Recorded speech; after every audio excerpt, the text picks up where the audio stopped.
Ассалаумағалейкум құрметті ағайын.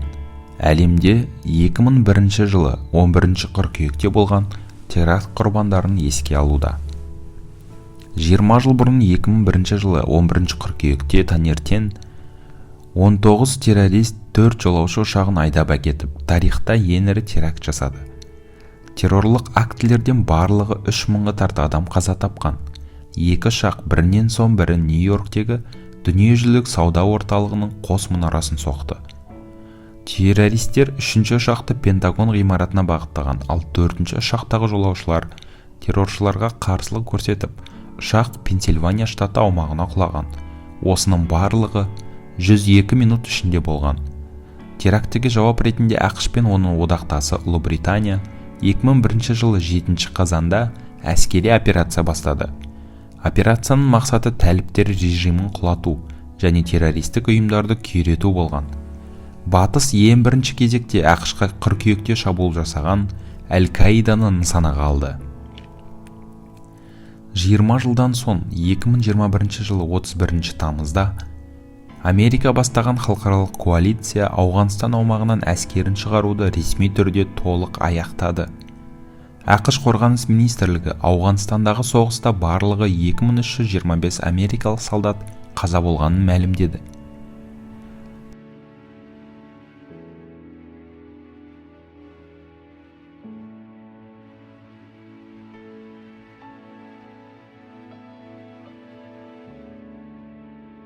Сенбі 11 қыркүйекте ақш президенті Джо Байден теракт орындарына барып, еске алу шараларына қатысты.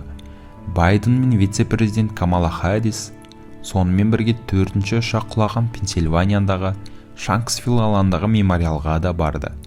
Жыл сайын 11 қыркүйекте ақш пен әлемнің өзге елдерінде теракт құрбандарын еске алу шаралары өтеді.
Осымен бүгінгі видеомыз тәмам достар.